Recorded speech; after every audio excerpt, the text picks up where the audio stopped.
Hola, ¿qué tal a todos? Sean bienvenidos a esta clase sobre el sistema tegumentario. Vamos a comenzar con unas generalidades sobre el tema, recordando pues que la piel se divide en dos capas, la superficial que es la epidermis y la más profunda que es la dermis. Cuando decimos la palabra tegumento no únicamente nos referimos a la piel como tal, sino también a una serie de anexos cutáneos como son las glándulas sebáceas, el folículo piloso, el pelo, las glándulas sudoríparas, las glándulas mamarias y la uña. La piel hace parte de la cubierta externa del cuerpo y es el órgano más grande que tenemos, ya que constituye cerca del 15 al 20% de la masa corporal total. Como decíamos, la capa más externa, más superficial, compuesta por un epitelio plano, estratificado, queratinizado, es la epidermis, que está en contacto directo con la superficie externa, con el medio ambiente, y sufre un proceso continuo de descamación. Proviene del ectodermo, esta capa de la piel. Por su parte, la dermis está compuesta por tejidos conectivos tanto laxo en la parte más superficial y denso y regular en la parte más profunda, los cuales le dan un sostén mecánico, una resistencia y el espesor característico que tiene la piel. Esta dermis provee de sustratos, como ustedes pueden ver acá, tiene gran cantidad de irrigación e inervación específica de la piel para cumplir las diferentes funciones y proviene del mesodermo. El sistema tegumentario entonces cumple funciones esenciales que están relacionadas con la ubicación que tienen con la superficie externa del cuerpo. La diversidad de las células que lo constituyen le permiten actuar como un conjunto y cumplir diferentes funciones que le permiten al individuo relacionarse con el medio ambiente externo. Dentro de las principales funciones de la piel podemos encontrar la protección, ¿sí? Actuar como un mecanismo de barrera frente a agentes físicos, químicos y biológicos, es decir, frente al frío, frente a los rayos ultravioleta, frente a lesiones, abrasiones, etc. También permite una información inmunológica que se obtiene mediante el procesamiento de la información por células específicas ubicadas en esta zona. Participa directamente en lo que conocemos con el término de la homeostasis, es decir, el equilibrio que tiene nuestro cuerpo, ya que facilita los procesos de regulación corporal y pérdida de agua. Por otro lado, la percepción es una de las funciones más relevantes, ya que nos permite tener una información sensitiva acerca del medio externo que nos rodea. También participa en la secreción de hormonas, citocinas, factores de crecimiento, excreción, ya que tiene gran cantidad de glándulas de tipo exocrina, como son las sudoríparas, tanto ecrinas como apocrinas, y de igual manera las glándulas sebáceas. Aquí tenemos pues una placa histológica en donde podemos observar la epidermis en la parte más superficial, uno de los estratos o capas que tiene la piel, y en la parte más profunda, todo esto que corresponde a la dermis. Inmediatamente por debajo del epitelio tenemos el tejido conectivo laxo y mucho más abajo, mucho más profundo, el tejido conectivo denso irregular. Vamos a ver entonces cómo están compuestas las capas de la piel. Como podemos observar en esta imagen, el espesor de la piel varía y podemos encontrar variaciones desde 1 milímetro hasta más de 5 milímetros. Entonces, esto permite poderla clasificar en dos grandes grupos, de acuerdo a su localización. La piel que se ubica en las palmas de las manos y en las plantas de los pies, que son regiones que están sometidas a una intensa fricción, que como podemos ver carecen de pelos y tienen una capa mucho más gruesa, se llama así, piel gruesa. Mientras que en cualquier otra parte de la piel se nota evidentemente que es mucho más delgada, entonces ahí se llama la piel delgada o piel fina. Ahora vamos a estudiar las diferentes capas que tiene la piel, es decir, la epidermis y la dermis. La epidermis está constituida por un epitelio plano, estratificado, queratinizado, la cual a su vez se distribuye en 4 o 5 estratos bien definidos. El primero se llama el estrato basal, que está aquí marcado con la S y la B. Esta zona que está directamente en contacto con la membrana basal.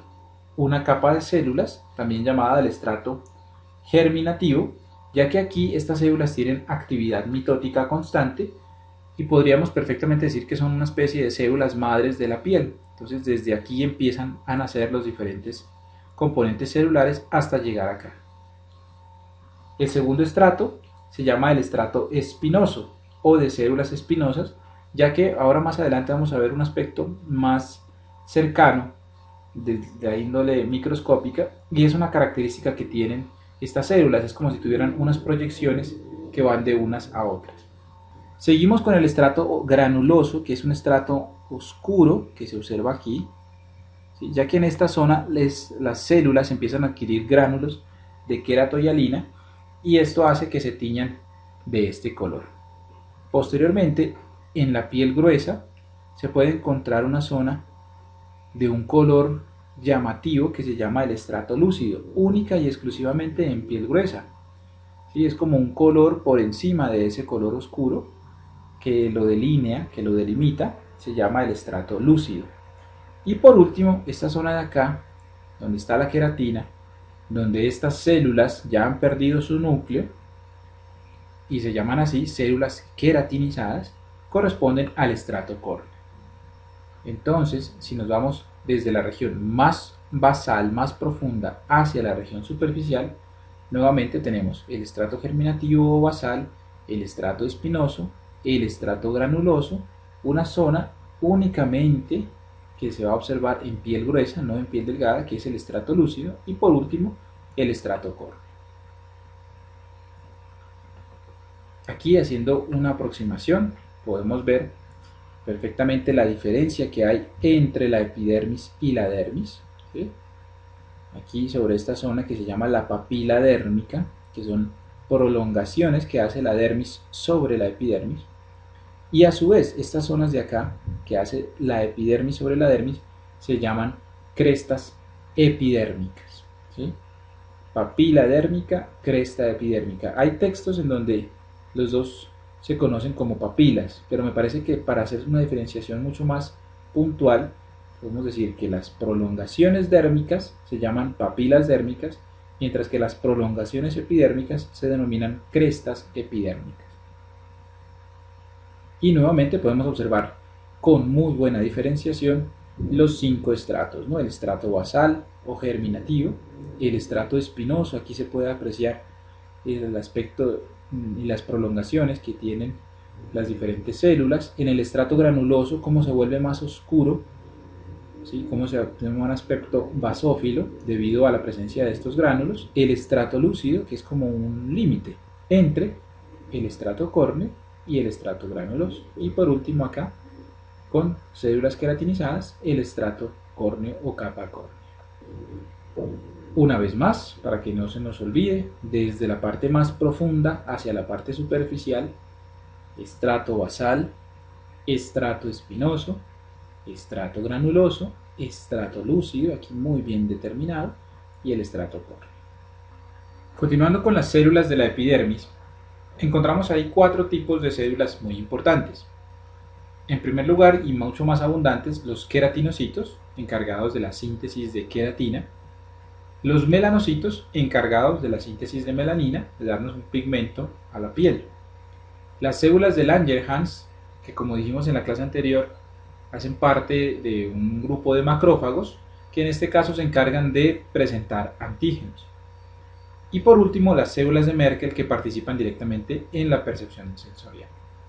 Les pido por favor que profundicen sobre el tema en la histología de Gardner en la página 328.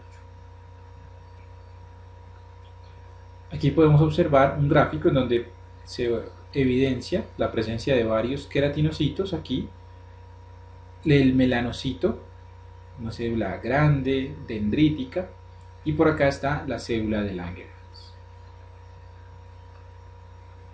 Pasamos ahora a la dermis. En la dermis podemos definir 2 capas, 2 estratos. El estrato más superficial se llamará la dermis papilar, porque está en contacto directo con esta estructura que decíamos que se llamaba las papilas dérmicas. Está compuesta por un tejido conectivo laxo, y es la que se encarga de darle el sostén al epitelio propiamente.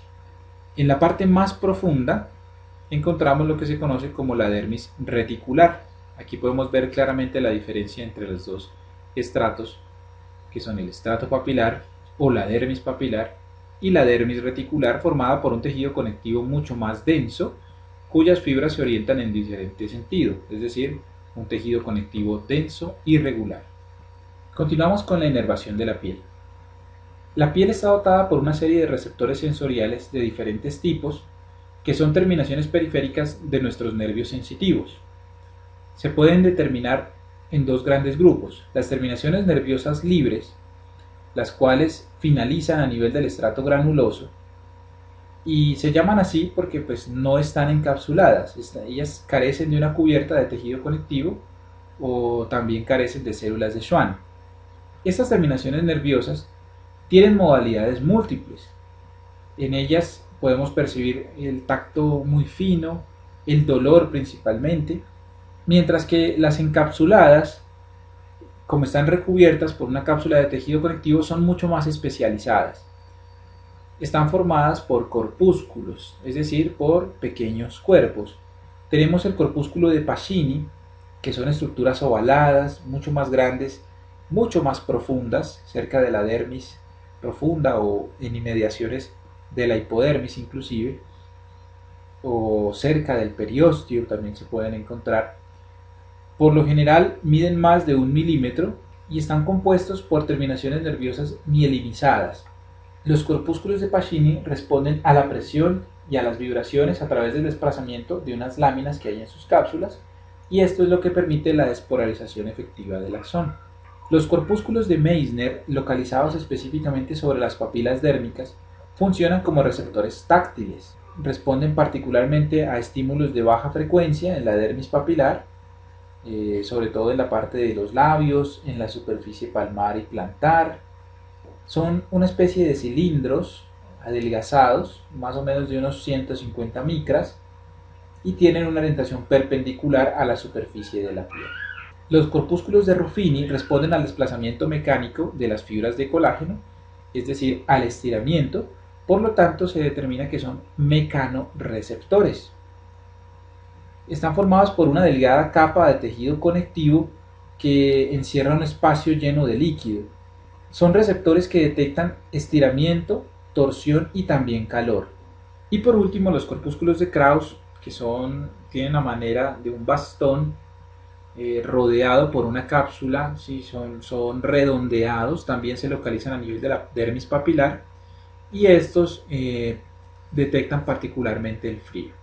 Entonces aquí podemos observar un esquema en donde resume la localización de cada uno de estos y el estímulo que transmiten a la persona. ¿Sí? Aquí tenemos entonces el corpúsculo de Ruffini, por ejemplo, en esta zona, a nivel de la dermis reticular, el Meissner en estas zonas también, o en la papila dérmica, también se puede encontrar, el Krauss por acá, Pacini mucho más profundo, y terminaciones dolorosas libres, que también inclusive se encargan de inervar el pelo. Un gráfico adicional, donde podemos ver, y aquí es como un resumen que encontré por allí en un dibujo de internet, para que ustedes lo recuerden. Terminaciones nerviosas libres, dolor, Meissner, tacto, Krauss, frío, Ruffini, calor, y Pacini, presión. Esta es la imagen de un corpúsculo de Pacini. Siempre lo vamos a encontrar en la dermis profunda, entonces va a haber contenido de grasa abundante alrededor de él, encapsulado por una cápsula de tejido conectivo. Y el de acá es el corpúsculo de Meissner, ubicado sobre las papilas dérmicas. Aquí podemos ver una aproximación. Es alargado, ¿sí? Perpendicular a la disposición de la piel. Este de aquí es el corpúsculo de Pacini. Los otros corpúsculos son difíciles de encontrar en la microscopía óptica. Aquí podemos ver, siempre formando parte de un paquete vasculonervioso, ¿no? Vasos y nervios por aquí, y el corpúsculo, y obviamente, como es profundo, es fácil encontrar glándulas sudoríparas alrededor de él. Y este, el corpúsculo de Meissner, sobre las papilas dérmicas. Muy bien. Continuamos pues con un resumen muy breve acerca de los diferentes anexos cutáneos. Empezamos con el folículo piloso. El folículo piloso se divide en tres porciones, que son el infundíbulo, el istmo y el segmento inferior. El infundíbulo va desde el orificio superficial, es decir, de lo que nosotros conocemos con el término del poro, hasta la inmediación donde se inserta la glándula sebácea, hasta donde desemboca la glándula sebácea. De ahí en adelante viene lo que se conoce con el término del istmo, que va desde el infundíbulo, desde donde termina el infundíbulo, hasta donde se inserta el músculo erector del pelo. Y de ahí en adelante será el segmento inferior, el cual está compuesto específicamente por el bulbo piloso. Este bulbo a su vez se subdivide en una papila dérmica, que es la misma papila que vimos anteriormente, es decir, una invaginación del tejido conectivo, en este caso sobre el bulbo piloso, y la matriz, que es la zona donde se da origen al crecimiento del pelo. A su vez, en esta zona hay una subdivisión, una vaina radicular interna, la cual está compuesta por una cutícula, que es mucho más interna, la capa de Huxley intermedia y al final la capa de Henle, que se continúa con la vaina radicular externa. El pelo no es más que un proceso de queratinización que sufren las células. Adicionalmente, encontramos en la unidad pilosebácea el músculo erector del pelo y la glándula sebácea, y las capas del pelo, que son la médula, la corteza y la cutícula del pelo. Veamos una imagen para que todo esto nos quede mucho más claro. Aquí podemos ver el folículo piloso, que es lo que contiene al pelo, ¿sí? Aquí está la papila, esta es la matriz por donde empieza a darle como el camino que debe seguir el pelo para su crecimiento. Esta es una unidad pilosebácea. Tenemos una glándula sudorípara de tipo apocrino. Aquí tenemos la glándula sebácea por este lado, el músculo erector del pelo, el folículo piloso y el pelo como tal, ¿sí? Y aquí están las diferentes capas. Veamos un corte transversal para que nos quede mucho más claro. Por el centro, por estas zonas por donde crece el pelo. Y las capas que lo rodean son las vainas radiculares. Entonces tenemos vaina radicular interna, vaina radicular externa y cutícula. La vaina radicular interna está formada por la cutícula, que es la más cercana, es esta zona que delimita el pelo del folículo. La capa de Huxley, que es la inmediatamente siguiente, formada por unos núcleos redondeados. Y por último la capa de Henle, que se continúa, como les decía, con la vaina radicular externa. Y por último, acá tenemos la cutícula del folículo piloso. Continuamos con las glándulas sebáceas. Las glándulas sebáceas, pues como su nombre lo indica, secretan un sebo que cubre la superficie del pelo y de la piel. Se originan como una especie de brotes de la vaina radicular externa y suele haber varias glándulas por cada folículo. La sustancia que ellas secretan, el sebo, es producto de una secreción holocrina que ya lo habíamos mencionado en clases pasadas. La célula entera entonces produce y se llena de lípidos, mientras que al mismo tiempo va sufriendo de apoptosis, para de esa manera ir liberando su producto. Este proceso de la producción del sebo, desde el momento de que inicia la mitosis en las células basales hasta la secreción como tal, tarda alrededor de 8 días y tienen un aspecto muy característico. Algunos autores lo llaman como panal de abeja, ¿sí? Estas zonas siempre así son glándulas saculares con aspecto de saco y siempre vamos a encontrar muy cerca de ellas un folículo piloso. Seguimos con las glándulas sudoríparas, las cuales se clasifican según su estructura y la índole de su secreción. Es por eso que vamos a identificar dos tipos de glándulas sudoríparas. Por un lado tenemos las glándulas sudoríparas ecrinas, como las que vemos aquí, que están distribuidas en toda la superficie del cuerpo, a excepción del borde libre que tienen los labios y ciertas partes de los genitales externos.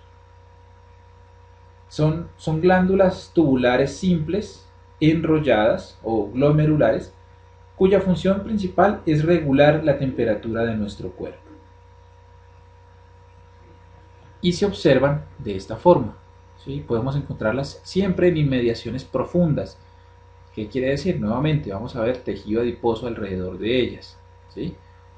El conducto excretor formado por un epitelio cúbico estratificado, y en esta zona la porción del adenómero, es decir, donde se lleva a cabo la síntesis del producto, del sudor en este caso. Por otra parte están las glándulas sudoríparas de tipo apocrina, que están limitadas a ciertas zonas del cuerpo, como son la axila, la areola y el pezón en la glándula mamaria, la región perianal y los genitales externos. Es decir, zonas que están cubiertas por pelo. Las glándulas ceruminosas del conducto auditivo externo también, al igual que las glándulas de Moll, que son unas glándulas apocrinas que están a nivel de las pestañas. Es decir, siempre las vamos a encontrar en relación con un folículo piloso. ¿Listo? Siempre las glándulas sudoríparas apocrinas se encuentran en relación con un folículo piloso. Son glándulas tubulares de luz amplia y tienen su origen también a nivel de brotes de tipo epidérmico. Entonces, esa es la gran diferencia que hay entre las glándulas sudoríparas ecrinas y las apocrinas. Las ecrinas están en cualquier parte de nuestro cuerpo, ¿sí? Pero no tienen ninguna relación directa con el folículo piloso. En cambio, las glándulas sudoríparas apocrinas sí se encuentran directamente en contacto con un folículo piloso. Para terminar, vamos a hablar algo acerca de la uña. La uña son placas de células queratinizadas que contienen queratina dura. Como saben, pues se ubican sobre los dedos de las manos y los dedos de los pies y reciben el nombre de placas ungulares o placas ungueales, que descansan sobre los lechos del mismo nombre, sobre el lecho ungular. La porción proximal de la uña, es decir, la raíz de la misma, está oculta por un pliegue de epidermis que cubre las zonas de germinación, es decir, la matriz ungular, ¿sí? La raíz está acá, la matriz está acá y esta zona está cubierta por un epitelio plano estratificado que recibe el nombre de eponiquio. Aquí encontramos gran cantidad de células madre, células epiteliales, melanocitos, células de Langerhans. Las células madre son las que se dividen regularmente y es lo que hace pues el crecimiento continuo que tiene la uña. Es una queratina muy dura, ¿no? Parecida a la que tiene la corteza del pelo, y a diferencia de la queratina blanda que tiene la piel, pues esta queratina no se descama. El proceso de formación de esta queratina, de la queratina dura, es decir, tanto la de la uña como la del pelo, no necesita la aparición de gránulos de queratohialina y por lo tanto eso le da esa característica diferente. Hay una zona en las uñas que tienen un color, en la región basal de la uña, un color un poquito más pálido, como una semiluna. Esa región blanquecina se llama la lúnula. Hay una gruesa capa de células matriciales con queratinización parcial, por eso tiene ese color. De igual manera, algunas manchas que aparecen en la uña se debe a lo mismo, a la queratinización parcial que hay en ese nivel. Y por último encontramos el hiponiquio, que es la región que está por debajo de la uña, ¿sí? Como podemos ver aquí, en este corte también se observa corpúsculos de Pacini. La uña es una zona bastante inervada, bastante dolorosa, que se utiliza también en procesos de urgencia para determinar si hay respuesta o no al dolor. Muy bien, para finalizar entonces vamos a hacer un pequeño mini test acerca de 4 cositas que hemos visto a lo largo de esta clase. En primer lugar, ¿qué estrato señala el pelo indicador? ¿Qué estrato señala el pelo indicador? Muy bien, seguimos con esta pregunta. ¿Qué estructura se observa en la imagen? ¿Qué estructura se observa en la imagen? Y posteriormente otra pregunta. ¿Qué función cumple? ¿Qué función cumple? Nuevamente, ¿qué estrato señala el pelo indicador? ¿Qué estrato se encuentra señalado? Y por último, ¿cuál es la diferencia entre una glándula sudorípara ecrina y una apocrina? En este caso, la respuesta correcta es el estrato espinoso, ya que está entre el estrato más oscuro, que es el granuloso, y el estrato inicial, que es el estrato basal. En este caso, la respuesta correcta es un corpúsculo de Pacini, una estructura encargada de detectar los diferentes cambios de presión y vibraciones sobre la superficie cutánea. Aquí vemos que está señalado el estrato córneo, el estrato queratinizado que tiene todo este espesor, por encima del estrato lúcido, que es este estrato brillante. Y por último, ¿cuál es la diferencia entre una glándula sudorípara ecrina y una apocrina? Pues es muy sencillo. La sudorípara apocrina es la que se encuentra en contacto directo o en relación con un folículo piloso, mientras que la sudorípara ecrina no lo hace. Muy bien, este fue entonces un breve resumen sobre el sistema tegumentario. Por favor, profundicen en sus libros de texto. Gracias por su atención y será hasta una próxima vez.